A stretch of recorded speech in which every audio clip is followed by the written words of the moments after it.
Tense जो है class 12th हो, 11th, 10th, 9th, किसी भी क्लास के बच्चे हों, ये ग्रामर जो है सबके लिए इंपॉर्टेंट है।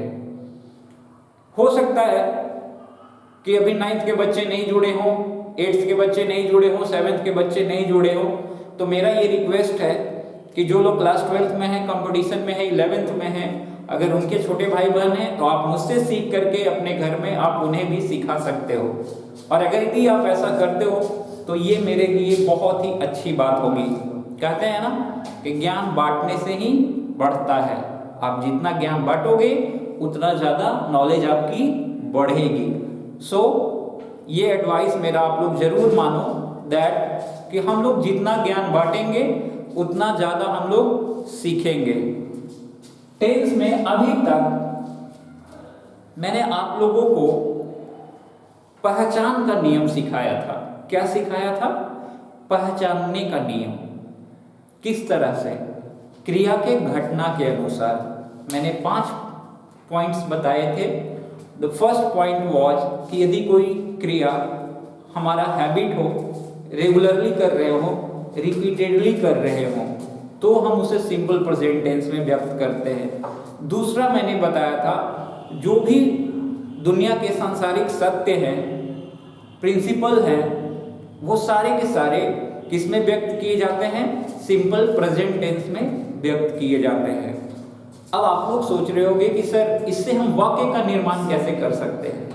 तो नहीं, ये आपको कहते हैं ना, जब बिल्डिंग बनानी होती है तो बिल्डिंग बनाने के पहले हम उसका नक्शा बनाते हैं। ऐसा नहीं होता कि डायरेक्ट बिल्डिंग ही बना दिए। कभी देखा है आपने? और यदि बिना सोचे समझे आप बिल्डिंग बनाने की कोशिश करोगे तो आपको भी पता है क्या होगा। उस मकान का कोई नक्शा नहीं होगा, उस मकान का बनावट जो है अच्छा नहीं होता है। अब आप लोग ही खाते हो और खाने के वक्त एक काम करो, सारी चीजों को एक साथ मिक्स करके खा लो, पता चलेगा किसका क्या स्वाद था। Will you find the taste of each and everything? मिलेगा आपको वो स्वाद? नहीं मिलता। इसीलिए हम लोग क्या करते हैं, सबको अलग अलग ढंग से हम लोग एक साथ सब मिलाकर नहीं खाते। वैसा कौन करता है? आप सबको पता है, वैसा बैल करता है। सो हमें बैल नहीं बनना, हमें स्टेप बाय स्टेप सीखना है। और सीखते हुए नहीं लगता कि कोई भी दुनिया में इंसान हो, चाहे एक छोटा बच्चा ही क्यों ना हो या बड़ा क्यों ना हो, ये सुनना पसंद करता है। जी नहीं, कोई नहीं ये सुनना पसंद करता है। सो आप भी उसी रो में आ जाओ जहां के लोग आपको ये कह ना सके कि ये कमजोर है। So coming back to the topic, आज हम लोग स्ट्रक्चरल फॉर्म ऑफ टेंस पढ़ेंगे। क्या पढ़ेंगे? Structural form of tense. Please मैं सबसे रिक्वेस्ट करूंगा कि कोई भी क्लास को मिस मत करिएगा, क्योंकि जब तक मैं क्लास लूंगा, जो लोग जुड़े रहेंगे, क्लास ओवर के होने के बाद मैं गारंटी देता हूं, एक विश्वास से कहता हूं दैट आपको ये लगेगा कि हाँ आज मैंने कुछ सीखा, मैंने कुछ अभिषेक सर से सीखा है 1 घंटे में। ये अभिषेक सर का वादा है आप लोगों से। सो प्लीज जो भी बच्चे जुड़ रहे हैं, मैं उन सब से रिक्वेस्ट करता हूं कि वीडियो को बीच में छोड़कर मत जाना, क्लास को बीच में छोड़ के मत जाना, वरना आप कुछ नहीं समझ पाओगे। Structural form of tense. हम किससे शुरू कर रहे हैं? Simple present tense. किससे? सिंपल प्रेजेंट टेंस से। हम जब भी वाक्य लिखते हैं, किसी भी वाक्य को हम लोग लिखते हैं तो कितने फॉर्म में लिखते हैं? वाक्यों को लिखने का फॉर्म होता है, कितने फॉर्म में लिखते हैं? कोई बता सकता है? चलिए जल्दी से बताइए तो कि वाक्य को कितने फॉर्म में लिखा जा सकता है। कमेंट में जल्दी से मुझे बताइए आप लोग, प्लीज कहने गिव मी अ मोबाइल। जल्दी से जो लोग भी अभी है लाइव में है, क्लास में अटेंड कर रहे हैं, प्लीज मुझे जल्दी से बताइए वाक्य को कितने फॉर्म में हम लोग लिख सकते हैं। जैसे सिंपल प्रेजेंट टेंस है तो जब हम उसको स्ट्रक्चर में लिखते हैं तो कितने फॉर्म में हम लोग लिख सकते हैं? हेलो एवरीवन, जो लोग भी क्लास में लाइव हैं प्लीज कमेंट ऑन दिस। हम लोग वाक्य को कितने फॉर्म में लिख सकते हैं? मैं वेट कर रहा हूं। Hello Ravi Singh, how are you? मैं चाहूंगा कि आप जल्द से जल्द मुझे बताएं कि आप लोग वाक्य को कितने फॉर्म में लिख सकते हो। आप लोग एक वाक्य को कितने फॉर्म में लिखा जा सकता है? एक वाक्य को हम अफर्मेटिव, निगेटिव, इंट्रोगेटिव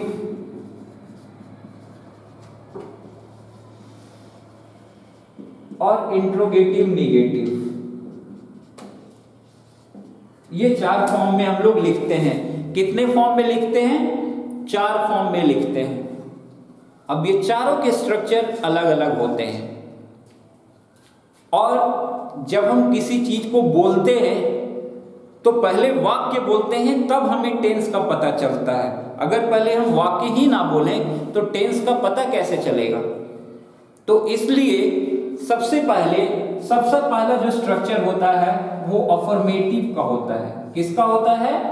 अफर्मेटिव का। अफर्मेटिव का मतलब क्या? अफर्मेटिव को यदि शॉर्ट में बोले हम तो हाँ। क्या? हाँ। हाँ जी आप ये काम करते हो, हाँ जी ये आप खरीदोगे, हाँ जी यहां जाओगे। जवाब यदि कोई देता है नहीं मैं नहीं जाऊंगा, हाँ मैं जाऊंगा, तो एक अफर्मेटिव सेंटेंस हुआ। उसके जवाब में भी अफर्मेटिव भी आ सकता है और क्या आ सकता है? निगेटिव भी आ सकता है। तो हम लोग अफर्मेटिव का जो स्ट्रक्चर होता है वो क्या होता है? Subject plus V1 V5 plus object. अब आप लोग के मन में आ रहा होगा कि सर V1 और V5, मैंने अपने पहले क्लास में जब टेंस पढ़ा रहा था उसी टाइम आप लोगों को बताया था कि V1 और V5 क्या होता है। V1 जो होता है वो क्रिया का बेस फॉर्म होता है। क्या होता है? बेस फॉर्म होता है। याद रखिएगा V1 क्या होता है? क्रिया का पहला रूप हमेशा बेस फॉर्म को कहा जाता है और वो हमेशा प्लूरल होता है। क्या होता है? प्लूरल होता है। जैसे हम लोग बोलते हैं ना, गो, वेंट, गॉन, तो ये V1 हुआ, ये V2 हुआ और ये V3 हुआ। तो जब V1 हम लिखते हैं तो गो क्या है? गो सिंगुलर वर्ब है या प्लूरल वर्ब है? गो जो है वो प्लूरल वर्ब है। याद रखिएगा गो जो है वो प्लूरल वर्ब है। क्रिया का जो पहला रूप होता है, जो बेस फॉर्म होता है, वो हमेशा क्रिया का पहला बेस फॉर्म जो होता है वो हमेशा प्लूरल में होता है। यहां पे हमने क्या लिखा? Subject plus V1 plus V5 plus object. बहुत पुराना नियम है, हम लोग पढ़ते आ रहे हैं। ता है, ती है, तू है। तो ऐसा यदि किसी वाक्य के अंत में हो तो उसको हम लोग किस में लिखते हैं? सिंपल प्रेजेंट टेंस में लिखते हैं। ये नियम बहुत पहले से चला आ रहा है, आप सब भी इसी नियम से पढ़े होंगे, मैंने भी पढ़ाई की है। लेकिन एक लेकिन है, बहुत बार ऐसा होता है कि जो वाक्य लिखा होता है उसको हम लोग इस नियम के आधार पे नहीं पहचान पाते हैं और वहीं पे हमें दिक्कत होता है कि ठीक है यदि हम ता है, ती है, तू है पे वाक्य को बना तो देते हैं, बट यदि वो ना रहे और वाक्य सिंपल प्रेजेंट टेंस में हो तो फिर उसको कैसे चेंज करेंगे, फिर उसको कैसे पहचानेंगे? इंपॉर्टेंट ये भी है जानना आप लोगों के लिए, और कंफ्यूजन यहीं पर होता है। सो जितने लोग ज्वाइन किए हुए हैं अभी लाइव क्लास को, अभिषेक सर के तरफ से हाय टू एवरीवन। आई होप आपको क्लास अच्छा लग रहा होगा और मैं उम्मीद करता हूँ कि मैं जो भी आप लोगों को पढ़ा रहा हूँ या पढ़ाऊँगा वो आपको समझ में आएगा। बरसते मैं जिस विधि से, जिस नियम से आपको पढ़ा रहा हूँ, जो मैं बोल रहा हूँ वो आप करिए उसके बाद आपको जरूर फायदा होगा। पहली बात कि जो इंपॉर्टेंट पॉइंट्स मैं बताता हूं आप उसको पहले कॉपी में, नोटबुक में आप नोट करना नहीं भूलो। सेकंड, हम लोग जो बोल रहे हैं अफर्मेटिव में subject plus V1 plus V5 plus object. भैया ये V5 क्या होता है? V1 तो हमने देख लिया प्लूरल फॉर्म, तो V5 क्या होता है? V5 किस फॉर्म को कहते हैं? ये क्रिया का कौन सा चिड़िया है? तो V5 जो होता है वो जब क्रिया के अंत में S, ES या IES जुड़ा होता है। क्या होता है? जब क्रिया के अंत में S, ES या IES लगा हुआ रहे तो वो क्या होता है? क्रिया का पांचवा रूप होता है। अब मुझे एक चीज आप लोग बताओ, यदि हम नाउन के साथ S या ES जोड़ दें तो क्या बनेगा? और यदि हम वर्ब के साथ S, ES या IES जोड़ दें तो क्या बनेगा? जल्दी से आप लोग मुझे बताओ। यदि हम क्रिया के साथ S, ES या IES जोड़ते हैं तो क्या बनेगा? और यदि हम नाउन के साथ S, ES या IES जोड़ देते हैं तो क्या बनेगा? दोनों में अंतर है। जल्द से फटाफट मुझे रिप्लाई कीजिए कि ये क्या बनेगा। यदि हम क्रिया के साथ लास्ट में S, ES, IES जोड़े तो क्या बनेगा? और यदि नाउन के साथ S, ES या IES जोड़े तो क्या बनेगा? तो फिलहाल मैं आपको ये बता देता हूं दैट यदि नाउन के अंत में किसी भी संज्ञा, गौर करिएगा इस बात को, यदि किसी भी संज्ञा के अंत में S, ES जुड़ जाएगा तो वो प्लूरल बन जाएगा। क्या बन जाएगा? प्लूरल बन जाएगा। और यदि हम किसी क्रिया के अंत में जोड़ देते हैं तो वो सिंगुलर बन जाता है। क्या बन जाता है? सिंगुलर बन जाता है। जैसे देखिए, यदि बॉय है और यदि हम कोई क्रिया लेते हैं प्ले, ठीक है, बॉय का मतलब क्या हुआ? एक लड़का। बॉय किसको? बॉय का मतलब क्या हुआ? हिंदी में हम उसको क्या बोलते हैं? लड़का। तो बॉय का मतलब क्या हुआ? एक लड़का। लेकिन यदि हम इसमें प्लस S कर देते हैं तो क्या बन जा रहा है? बॉयज। क्या बन जा रहा है? बॉयज बन जा रहा है। और यही हम प्ले के साथ S कर देते हैं तो क्या बन जाता है? प्लेज बन जाता है। क्योंकि प्ले ऑलरेडी प्लूरल है, उसके साथ हमने क्या जोड़ दिया? S जोड़ दिया। तो क्या बन गया? ये सिंगुलर बन गया। क्या बना? सिंगुलर। और यदि बॉयज हो जाता है तो क्या हो जा रहा है? प्लूरल हो जा रहा है। बॉयज का मतलब क्या होता है? अनेक लड़के। और प्लेज जैसे हुआ तो प्ले के साथ जब हम लास्ट में S जोड़ दिए तो वो क्या बन गया? सिंगुलर बन गया। आई होप आप सबको समझ में आ रहा होगा। सो फिर से यदि आप लोगों को, जो लोग अभी जुड़े हैं, मैं फिर से बता देता हूं दैट आज हम लोग स्ट्रक्चरल फॉर्म ऑफ टेंस का क्लास मैं बता रहा हूं आपको। फर्स्ट क्लास जो है ये सिंपल प्रेजेंट टेंस का है, it means present indefinite tense का है। अब यहां पर subject plus V1 plus V5 plus object. आप गौर करो, कल मैंने बताया था आपको टेंस के क्लास में दैट पहला जो मैंने बताया था कि हम लोग हैबिट, रेगुलर और रिपीटेड एक्शन को सिंपल प्रेजेंट टेंस में लिखते हैं। यदि मैं बोलूं मैं हमेशा वहां जाता हूं, क्या बोला मैंने? गौर से देखिएगा, मैं हमेशा वहां जाता हूं। जिस फॉर्म में मैंने आपको कल टेंस का पढ़ाया था, जिस फॉर्म में मैंने आपको कल बताया था, उस फॉर्म को देखते हुए भी यदि आप चलते हो, इसीलिए मैंने टेंस को एक अलग विधि से आप लोगों को पढ़ाने की कोशिश की। कि पहले आप क्रिया के अनुसार वाक्य को पहचानो, घटना के अनुसार वाक्य को पहचानो, और तब फिर उसको स्ट्रक्चर के रूप में फिर आप उसको आसानी से ट्रांसलेट कर सकते हो। और ये विधि से क्या होगा, क्योंकि आप दो विधि सीख रहे हो, तो दो विधि सीखने से क्या होता है कि आपका जो नॉलेज है वो डबल हो जाता है। क्या हो जाता है? डबल हो जाता है। रट्टे लगा लेने से आप हर चीज नहीं सीख सकते।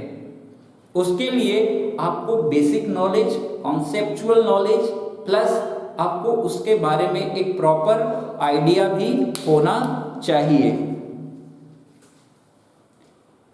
ये 12th टेंस बाबू अभिषेक जी ने पूछा है, कौन सा क्लास के लिए है sir? Then I must say you tense बाबू हर क्लास के लिए होता है, चाहे वो 10th हो, 11th हो, 12th हो, आप तीनों क्लास इसको कर सकते हो। Then Rishi thank you so much, Ajit ji thank you so much, Kumar Surya thank you so much for commenting, Mohammad Shamsher Alam. Video आपको अपोजिट दिख रहा होगा, आप अपने मोबाइल को पोर्ट्रेट मोड में रखो या लैंडस्केप मोड को, एक बार आप ऐसे करके देखो, आपको साफ दिखेगा। So don't worry for that, आपको वीडियो सही सही दिखेगा। आप लोग कमेंट करते जाओ। यस, टेंस हर क्लास में काम आता है। वेरी गुड एसके अमन अली जी, आपने सही कहा कि टेंस जो है ऐसा नहीं है कि 10th के बच्चों को काम नहीं आएगा, 11th के बच्चों को काम आएगा और 12th को नहीं आएगा, ऐसा कुछ नहीं है। Hello Govind ji, hello R K Ghosh जी, कैसे हैं आप लोग? आई होप क्लास को बीच में आप लोग मिस नहीं करिएगा। तो मैं पहले आप लोगों को पढ़ा देता हूं, फिर मैं आप लोगों के कमेंट्स बीच बीच में पढ़ता रहूंगा। मैं क्या बोल रहा था यहाँ पे, हम लोग पढ़ रहे थे अफर्मेटिव फॉर्म। मैं हमेशा वहां जाता हूं। मैंने कल जो बताया था आपको दैट कि यदि किसी क्रिया को हम बार बार करते हैं तो उसको हम लोग किस टेंस में लिखते हैं? सिंपल प्रेजेंट टेंस में। वही बात यहां पर आया जो मैंने आपको पढ़ाया था। गौर करो आप, यदि जिन लोगों ने मेरा टेंस का क्लास वो वाला मिस किया है तो आप लोग मेरे YouTube चैनल matriculineonline.in पर जाकर के उस क्लास को आप देख सकते हो। मैं का इंग्लिश क्या हुआ? आई। हमेशा का क्या होता है? ऑलवेज। आई ऑलवेज, वहां का क्या होगा? देयर। लेकिन ये अभी नहीं लगेगा, ये कब लगेगा? ये लास्ट में लगेगा। I always go there. Subject, V5 and object. ये रूल इस पे बैठा। मैं हमेशा वहां जाता हूं, वह यहां आता है,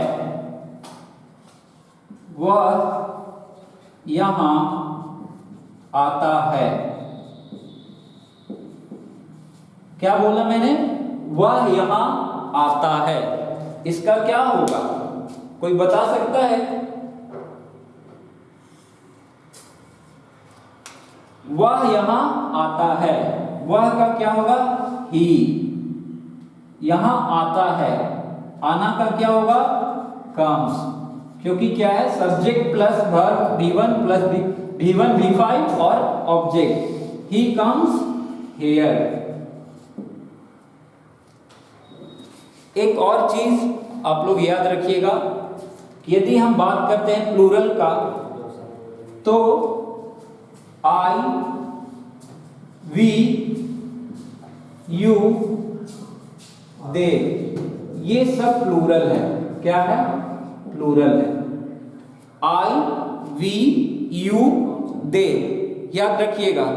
आई, वी, यू, दे, ये सब प्लूरल है। बाकी जितने भी है वो सब के सब सिमिलर है। पर्सन कितने होते हैं? कितने पर्सन होते हैं? जल्द से बताइए तो कमेंट में, कितने पर्सन होते हैं? आप लोगों ने पढ़ा होगा ना, कितने तरह के पर्सन होते हैं? जल्दी से कमेंट में बताइए। कितने पर्सन होते हैं? I just want to know from you that how many persons are there. English में कितने पर्सन होते हैं? इंग्लिश में 3 पर्सन होते हैं, first person, second person and third person. First person, second person and third person. So first person वो होता है जो बोलता है, सेकंड पर्सन कौन होता है? जो सुनता है, और थर्ड पर्सन कौन होता है? जिसके बारे में बोला जाता है, वो होता है थर्ड पर्सन। फिर से मैं एक बार आपको बता देता हूं। फर्स्ट पर्सन जो बोलता है, सेकंड पर्सन जिसके बारे में बोला जाता, जो सुनता है, एंड थर्ड पर्सन जिसके बारे में बोला जाता है, उसको हम लोग थर्ड पर्सन कहते हैं। तो आई, वी, यू, दे। फिर से गौर कर लीजिएगा, आई, वी, यू, दे, ये 4 प्लूरल हैं। क्या है? प्लूरल है। और बाकी सब सिंगुलर है। ही, सी, इट, किसी का नेम, ये सब का सब क्या है? सिंगुलर है। तो हम लोग क्या करते हैं? प्लूरल के साथ क्या इस्तेमाल करते हैं हम लोग? जब किसी वाक्य को लिखते हैं तो यदि सब्जेक्ट प्लूरल होगा तो हम लोग आगे क्या लिखते हैं? सब्जेक्ट यदि प्लूरल होगा तो हमारा वर्ब भी प्लूरल ही होगा। क्या होगा? हमारा वर्ब भी प्लूरल ही होगा। और यदि सब्जेक्ट सिंगुलर होगा तो हमारा वर्ब भी क्या होगा? सिंगुलर ही होगा। फिर से एक बार आप सुन लीजिए, यदि सब्जेक्ट, यदि किसी भी वाक्य का, किसी भी सेंटेंस में if you find that the subject is singular, then obviously आंख बंद करके आप वहां पे सोच लो दैट वर्ब भी जो होगा वो सिंगुलर ही होगा।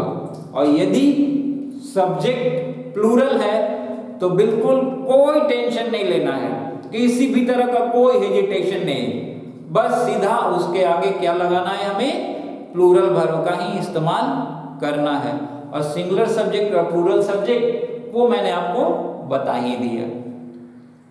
आई, we, you and they, as well as बाकी सब सिंगुलर। तो ये चीज से आप इसको समझ गए होंगे, आई क्या है? प्लूरल है। तो आई के साथ जो वर्ब भी लगाया हमने वो प्लूरल ही लगाया।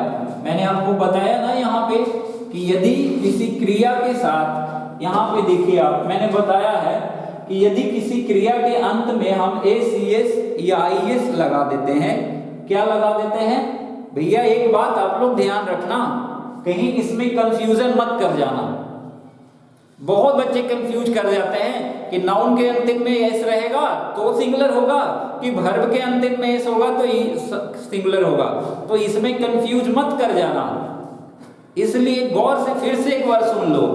यदि नाउन के अंतिम में एस रहा तो क्या बनेगा? प्लूरल। और यदि वर्ब के अंत में रहेगा तो क्या बनेगा? सिंगुलर। ये अपने दिमाग की सबसे निचली लेयर में आप बैठा लो दैट वर्ब के अंत में यदि एस रहा तो सिंगुलर, और यदि नाउन के बीच लास्ट में एस रहा तो प्लूरल। इसमें कंफ्यूजन नहीं होना चाहिए। सो मैं हमेशा वहां जाता हूं, आई ऑलवेज गो देयर। फिर यहां क्या है? वह यहां आता है, ही कम्स हियर। ये स्ट्रक्चर क्या था? सब्जेक्ट प्लस V1 और V5 प्लस ऑब्जेक्ट। ये हुआ सिंपल प्रेजेंट टेंस का, ये प्रेजेंट इंडेफिनिट का अफर्मेटिव वाक्य का। कौन से वाक्य का? अफर्मेटिव। अफर्मेटिव का मतलब सकारात्मक। जिस वाक्य से फिर से रिपीट कर रहा हूं, जिस वाक्य से सकारात्मकता का बोध होता हो, पॉजिटिविटी। बस एक सिंपल से वर्ड में ना ज्यादा दिमाग लगाने की जरूरत नहीं है, बस याद ये रखना है पॉजिटिव है, हाँ, यदि पॉजिटिव है तो हम इस नियम से बनाएंगे। किस नियम से बनाएंगे? इस नियम से बनाएंगे। और यदि पॉजिटिव नहीं है तो लो, मैं आगे वो भी नियम बताऊंगा आपको, लेकिन अभी तो मैं पॉजिटिव की बात कर रहा हूं, तो अभी तो पॉजिटिव ही बताऊंगा।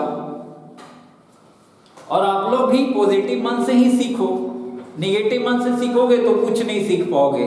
इसलिए आप लोग भी पॉजिटिव मन पे पॉजिटिव एनर्जी लाओ अपने अंदर। पॉजिटिव एनर्जी लाओगे तो ही आप कोई कठिन से कठिन चीजों को भी सीख सकते हो, कंट्रोल कर सकते हो। तो मैं तीसरा एग्जांपल भी, क्योंकि जितना ज्यादा एग्जांपल हम सीखेंगे तो आपका कॉन्सेप्ट जो है दिमाग में उतना ही बैठेगा। यदि मैं बोलूं मैं प्रतिदिन अंग्रेजी पढ़ता हूं,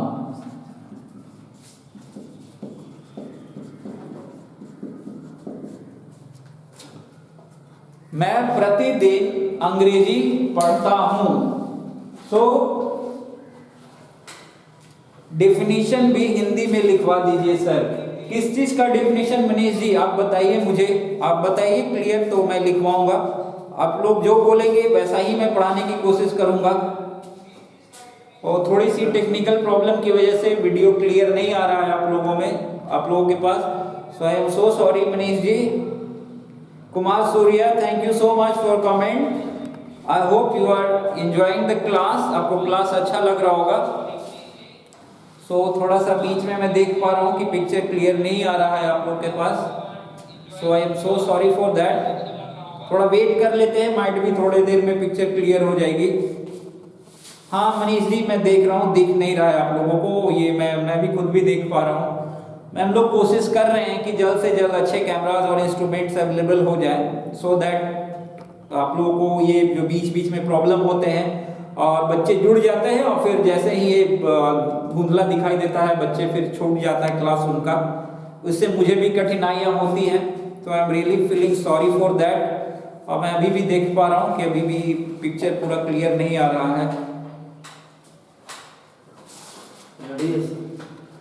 ओके, सो अगर जहां पे भी आप लोगों को दिखने में थोड़ी सी भी प्रॉब्लम होगी तो आप मुझे बता दीजिएगा मनीष जी। और जो डिफिनीशन की बात आप कर रहे हैं, जिस डिफिनीशन को आपको हिंदी में चाहिए वो आप मुझे बता दीजिएगा, मैं जरूर आपको लिखवा दूंगा हिंदी में भी। अच्छा, सिंपल प्रेजेंट टेंस का, सिंपल प्रेजेंट टेंस का मनीष जी डेफिनेशन वगैरह आप मिस कर गए हो। मैंने ना पहला जो टेंस पढ़ाया है उसमें मनीष जी मैंने बताया है बिल्कुल खुल के। सिंपल प्रेजेंट टेंस का डेफिनेशन हम क्या बोलेंगे? सिंपल प्रेजेंट टेंस का इट मींस जो भी क्रिया हम वर्तमान में घटित करते हैं, कब करते हैं? वर्तमान में घटित करते हैं, उसको हम लोग सिंपल प्रेजेंट टेंस कहते हैं। जैसे आप अभी किस क्लास में हो? आप 12th के बच्चे हो या 10th के बच्चे होगे तो आप क्या बोलोगे? मैं क्लास 12वीं में पढ़ता हूं, आप बोलोगे ना? या मैं क्लास 10वीं में पढ़ता हूं, यही बोलोगे ना आप? तो वर्तमान की आपकी घटना की स्थिति क्या है?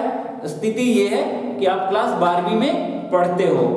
इसी को सिंपल प्रेजेंट टेंस कहा जाता है मनीष जी। और इसी को हम लोग अब ये सीख रहे हैं कि इसको मैंने पहले वीडियो में जो पहला क्लास मैंने टेंस का लिया था उसमें मैंने, Manoj ji I know clear नहीं आ रहा है but I am so sorry, so sorry, मेरे तरफ से मैं माफी चाहता हूँ। लेकिन लॉकडाउन की वजह से बहुत दिक्कतें हो रही हैं, इंस्ट्रूमेंट्स अभी नहीं हैं, और जैसे ही लॉकडाउन खत्म होता है हमारी यही पहली कोशिश होगी कि ये सारी चीजें और आपका जो दुविधा है वो दूर हो जाए। अच्छा पढ़ाई देने के बाद भी ये बीच बीच में पिक्चर क्लियर होता है, नहीं होता, बच्चे क्लास छोड़ देते हैं। बट आई रिक्वेस्ट यू कि थोड़ा सा वेट कर लिया करें, फिर वीडियो अपने आप क्लियर हो जाएगा। I read English every day, very good Aman Ali ji, very good. Yes, it is a simple present tense sentence. ये जो है, अच्छा आपने प्रतिदिन अंग्रेजी पढ़ता हूं का ट्रांसलेशन बताया है, very good, it is very सही है। That I read English every day. तो अब तो ये हुआ, यदि मैं आपसे ये बोलूं कि वह हर शनिवार को मुझसे मिलने आता है। तो यदि मैं ये बोलूं पटना गंगा नदी के किनारे है, तो पटना गंगा नदी के किनारे है, तो क्या वो सिंपल प्रेजेंट टेंस है? वो सिंपल प्रेजेंट टेंस होते हुए भी नहीं है। ये एक्सेप्शनल चीजें हैं क्योंकि ये लैंग्वेज फॉर्म में है, ये मैं आपको बाद में बताऊंगा। फिलहाल अभी हम लोग इस पर ही वर्कआउट करते हैं। दैट अभी हम लोग क्या पढ़ रहे थे? सिंपल प्रेजेंट टेंस में अफर्मेटिव वाक्य, सकारात्मक वाक्य, कि यदि किसी सकारात्मक वाक्य को हम कैसे बनाते हैं, हम कैसे पहचानेंगे, कैसे जानेंगे, उसके दो रूप मैंने बताए। सदियों से आप यही पढ़ते आ रहे हो, बहुत सारे टीचर भी ऐसे ही पढ़ाते हैं, रहा है, रही है, ता है, ती है, वो भी सही है, मैं किसी को गलत और सही नहीं बोल रहा हूं, सारे तरीके सही हैं। लेकिन यदि आप दो विधि से उसको पहचानने का नियम सीख जाओगे तो फिर आप कभी भी कंफ्यूज नहीं करोगे। तो पहला जो विधि था वो स्ट्रक्चरल फॉर्म जो मैंने अभी आपको बताया, उसके पहले मैंने आपको बताया था कि यदि किसी भी क्रिया को हम रिपीटेडली करते हैं, रेगुलरली करते हैं, तो क्या होता है कि उसको हम सिंपल प्रेजेंट टेंस में लिखते हैं। आप लोग इसको नोट कर लो प्लीज, आप लोग जल्द से जल्द इसको नोट करें सो दैट फिर मैं आपको आगे बता सकूं।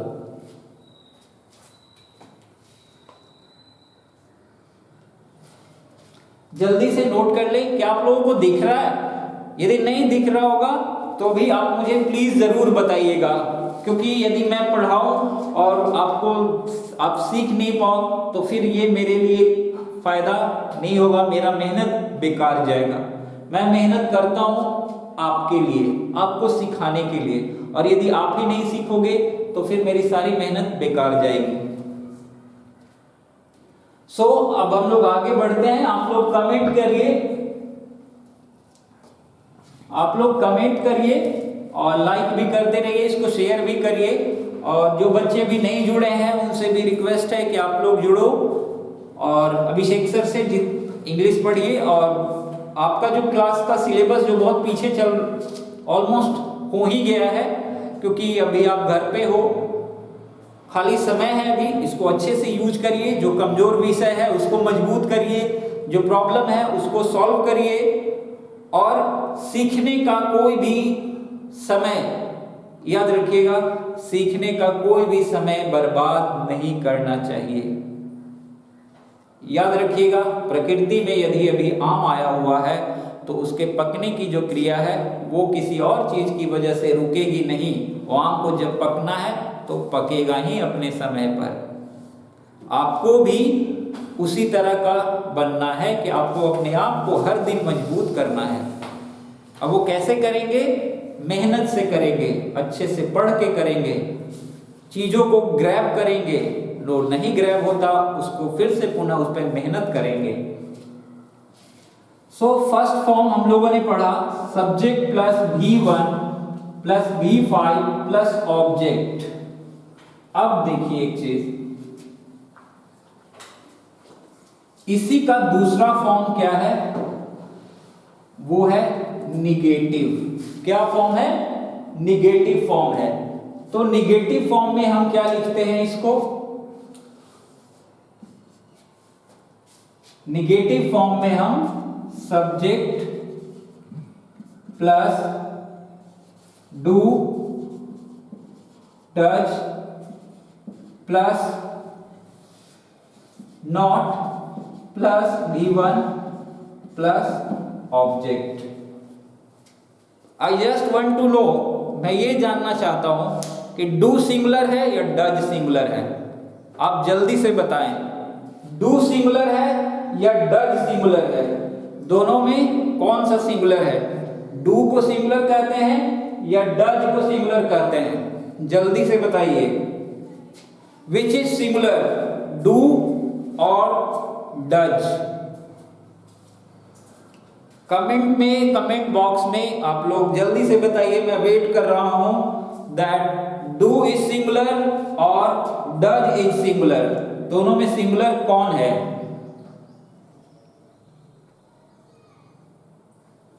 आई am waiting for your answer, so please write there do या डज विच इज सिंगुलर, दोनों में से सिंगुलर कौन है।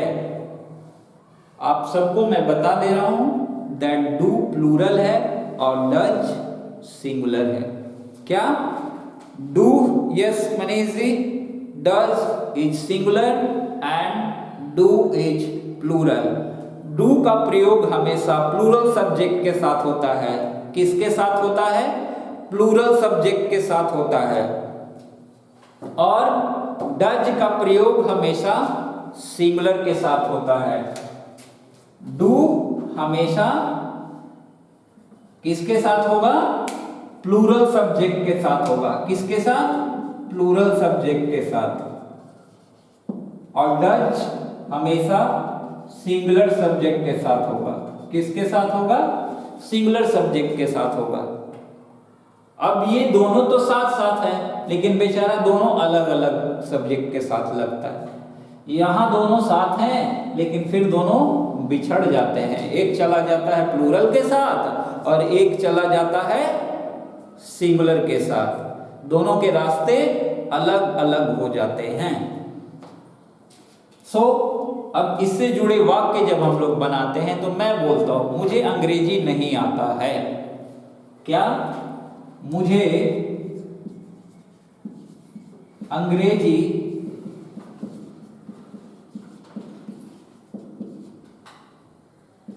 नहीं आता है।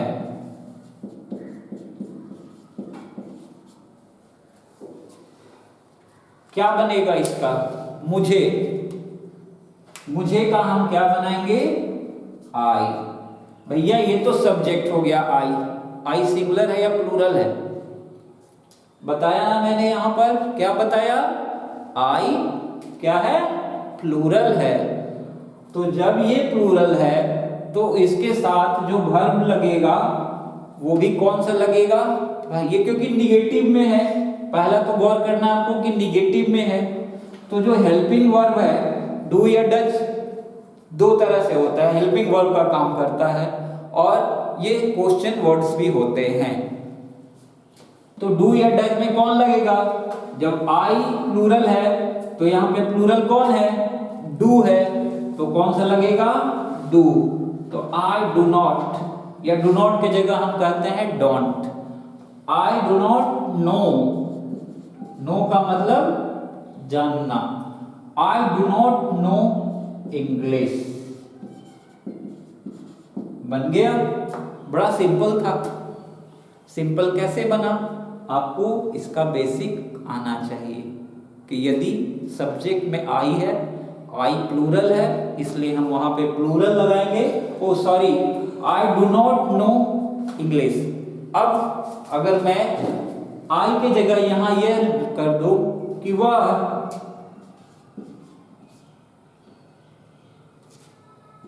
हर रोज या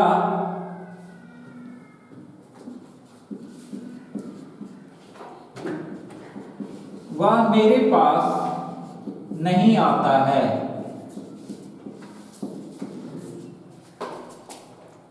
वह मेरे पास नहीं आता है। या मैं लिख दूं, एनी प्रॉब्लम? ओके। सो वह मेरे पास नहीं आता है। अब यहां सब्जेक्ट क्या है? ही है। क्या है? ही है। ही के साथ हम क्या लगाते हैं? डज। क्योंकि ही सिंगुलर है तो ही के साथ हम क्या लगाएंगे? सिंगुलर ही लगाएंगे। तो he does not know, oh sorry, he does not come to me. वह मेरे पास नहीं आता है। He does not come to me. ये कौन सा वाक्य हुआ? ये हुआ निगेटिव वाक्य। कौन सा वाक्य हुआ? निगेटिव वाक्य हुआ। कौन सा वाक्य है? इसको हम कहते हैं निगेटिव। किस चीज का निगेटिव हुआ? ये सिंपल प्रेजेंट टेंस में पहला वाक्य हमने पढ़ा अफर्मेटिव, दूसरा हमने पढ़ा निगेटिव। हमने उसके साथ ये भी पढ़ा कि V5 V1 क्या होता है, डू और डज सिंगुलर या प्लूरल हैं, कौन कौन सा सब्जेक्ट सिंगुलर होता है, कौन कौन सा सब्जेक्ट प्लूरल होता है, कौन सा सब्जेक्ट के साथ हम कौन सा वर्ब लगाएंगे, क्योंकि गठबंधन तो सिंगुलर का सिंगुलर के साथ है और प्लूरल का गठबंधन किसके साथ है, प्लूरल के साथ है। अब भैया मिक्स तो नहीं कर सकते ना कि प्लूरल का गठबंधन सिंगुलर से कर देंगे और सिंगुलर का गठबंधन प्लूरल से कर देंगे, पूरा मामला ही गड़बड़ हो जाएगा, फिर पूरे वाक्य का तहस नहस हो जाएगा। सो आप ऐसी गलती मत करना। हमने यहाँ पे क्या लिखा, वह मेरे पास नहीं आता है। सो ही के बाद डज, जैसा मैंने बताया था आपको कि डज क्या है, सिंगुलर है, तो सॉरी यहाँ मैंने सब्जेक्ट लिख दिया था सिंगुलर, तो he does not come to me, वह मेरे पास नहीं आता है। प्लीज आप लोग इसको नोट कीजिए, आप लोग नोट करते जाइए इसको।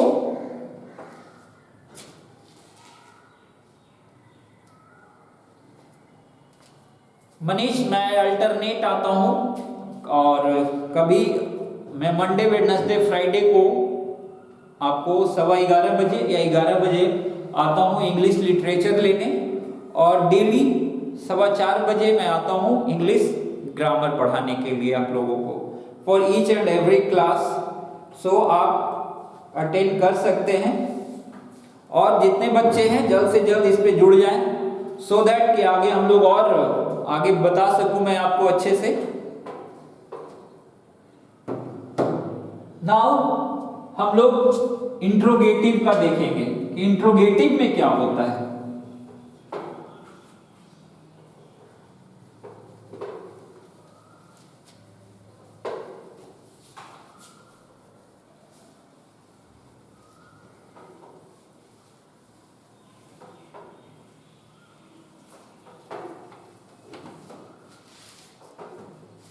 जब इंट्रोगेटिव का मतलब क्या होता है, what is the meaning of interrogative, ये आप लोग जो बेसिक लेवल की जब मैं बात करता हूं तो बेसिक लेवल में हर चीज बताना बहुत जरूरी होता है। इंट्रोगेटिव का मतलब क्या होता है, इंट्रोगेटिव का मतलब होता है प्रश्न। क्या होता है, प्रश्न। प्रश्न दो तरीके से पूछा जा सकता है, प्रश्न में भी सकारात्मकता हो सकती है, प्रश्न में भी नकारात्मकता हो सकती है। उससे बड़ी बात क्या है कि प्रश्न दो तरीके से पूछा जाता है। एक, आप इसमें सिंपल प्रेजेंट टेंस में प्रश्न डू डज से शुरू हुआ जो आपको पहले मैंने बताया, और एक प्रश्न जो शुरू होगा वो किससे होगा, WH वर्ड से शुरू होगा। किससे शुरू होगा, WH वर्ड से। तो डू डज से तो जो शुरू होगा ही। WH वर्ड कौन कौन से हो गए, what, when, where, whose, whom, ये सब WH वर्ड्स हो गए। इट मीन्स जिन प्रश्नवाचक शब्दों का शुरुआत WH से होता है, किससे होता है, WH से होता है, तो उन्हें हम क्या कहते हैं, WH इंट्रोगेटिव वर्ड्स कहते हैं। क्या कहते हैं, WH इंट्रोगेटिव वर्ड्स हम लोग उसको बोलते हैं। अब हम लोग इंट्रोगेटिव का स्ट्रक्चर देखते हैं पहले। तो डू और does plus subject plus V1 plus object. आपके माइंड में आ रहा होगा बार बार कि सर आप शुरू में तो V5 लिखे, उसके बाद आप कहीं पे भी V5 लिखे ही नहीं, है ना। पहले मैंने जो पहला स्ट्रक्चर लिखा था उसमें मैंने लिखा था ना subject plus V1 V5 plus object, लेकिन बाकी आपने कहीं पे नहीं लिखा। वो इसलिए कि डू और डज के बाद कभी भी V5 का प्रयोग नहीं होता है। ना अफर्मेटिव में और ना निगेटिव में। ये आप लोग याद रखिएगा। डू, डज, इन सब के बाद आप कभी भी V5 का प्रयोग नहीं करेंगे। ये आप जब भी वाक्य का निर्माण करें तो इस चीज पे गौर करिएगा कि डू और डज के बाद कभी भी हम क्रिया के पांचवें रूप का प्रयोग नहीं कर सकते। आंख बंद करके इस नियम को, वो कहते हैं ना, पूड़िया की तरह गांठ बांध के रख लीजिए। दैट डू और डज के बाद हमेशा क्रिया के पहले रूप का प्रयोग होता है। किसका होता है? क्रिया के पहले रूप का प्रयोग होता है। So here it is do, does plus subject plus V1 plus object। क्या तुम अपने गांव जाते हो? अब भैया